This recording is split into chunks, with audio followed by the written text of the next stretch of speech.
So let's remind ourselves exactly where we are in the application timeline. So this is the architecture, as you know, this is the architecture we are working with. We've built the two servers. As you can see, these two have been built. In the product web, we've also built the API, this interface here that contains methods, two methods exposed. Now I would like us to jump to the client section and build the proxy service, the product service proxy and the alternate product service proxy. Let's build these two at this point.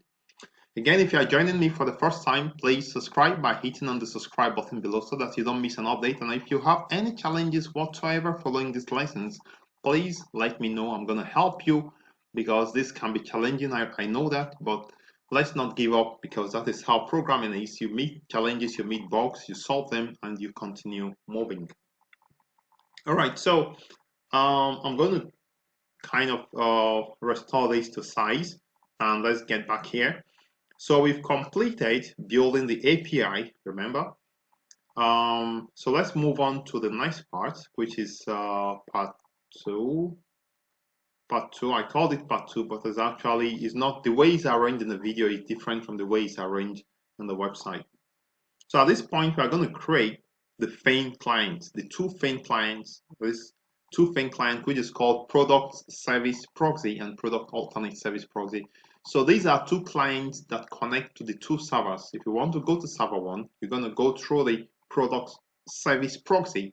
And if you want to go to server two, you're going to pass through the ProductAlternateServiceProxy. So that's how it works. So take some time, possibly print out this architecture, put it right in your wall or somewhere on your desktop so that you actually don't miss out how the information flows. All right, so let's get back to the step-by-step right here. So the Feign clients are simply classes that derive from the product service. So these classes actually will have the same methods that are specified in the product service, and they are going to actually implement these methods. They will have these two clients, or these two services will have the Feign client annotation. The product service proxy.java is given below, and you can see that the fallback component is provided. Okay, let's just do it. Then we come back to explain. So I'm going to create a new package where I'm going to put these two clients. So I'm going to call these two packages. I'm going to call the package clients. I'm going to put these two clients in there. So the first one is going to be product service proxy. Make no mistake about it. The Feign clients are simply classes. They are simply services. So the name of this class, they are simply, they are classes. Of course, they are interfaces. So product service proxy is going to be an interface, and that is fine. So this class have to extend the product service that we already created. It's going to extend the API. So I'm going to say extends product service. Okay, extends product service, and this class is going to be a Feign client. And how is it going to work? You simply are going to annotate this class with @Feign client, @Feign client annotation. Now, these classes actually they are still the interfaces that have not been implemented. So we are going to talk about the implementation later. So you are going to specify, actually you might choose not to specify, you don't have an option, you have to specify the name, the URL, and the fallback. So the URL is simply specifying the server it is pointing to, right? Because each of these clients point to a particular server. So this product service proxy points to the server 1, which is 8081, and product alternate service proxy points to 8082. Now, first I'm going to specify the name to be product, let's call it product proxy, and the URL is equal to HTTP localhost is going to run on port 8081, 8081. Okay, and we need to specify, this is very important, because remember, this is the product service proxy connecting to server 1. Now when this connection to server 1 fails, when it fails for some reason, you are going to fall back to somewhere, and that is what you have to understand in this architecture. Let me just make some room here. So when the product service connection, service proxy connection, this client connection fails, is going to fall back to this component behind. Okay, this component will now be in charge of routing through the second proxy. Okay, so take some time to get your head around it. Now it might be challenging to understand, but just try. Are going to be clear as time goes. So let's get back. Let me make some room here.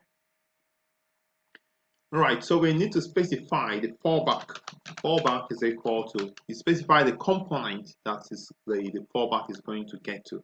So the fallback is going to be product. We've not written this component, we're going to write it.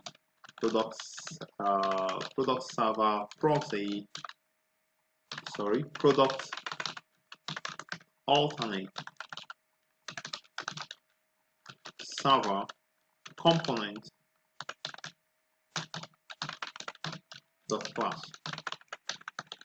Okay, so this is the first client, is ready. We've completed building the first client. Now we are going to build the second client. So I'm going to right click and say new. It's going to be a Java class, but it's an interface, and the name is going to be ProductAlternateServiceProxy.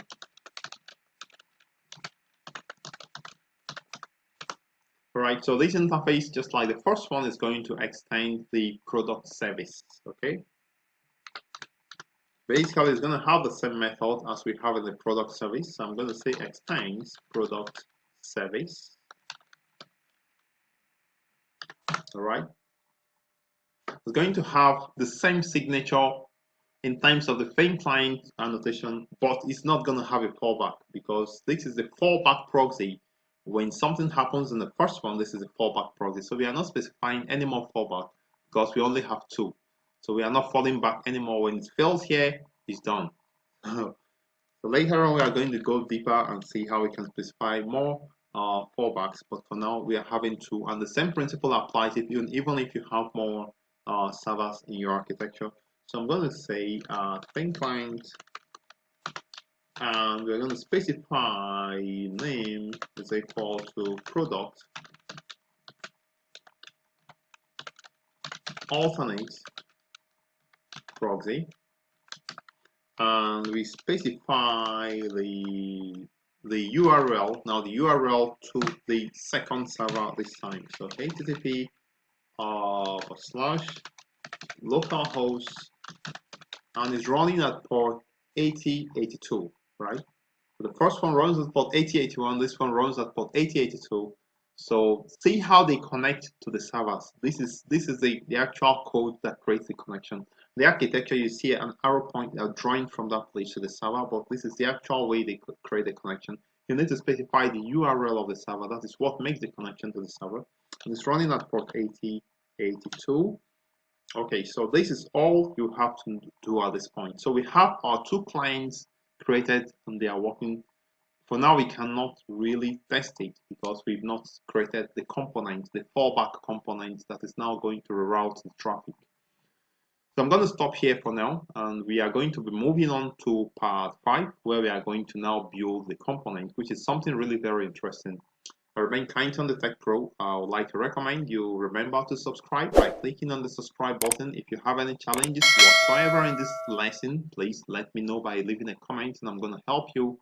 And I want to also say congrats, thumbs up to you for coming this far, and let's keep doing this, and hopefully we are going to be better software engineers, better programmers, better information system developers, and stuff like that. So let's see in the next part.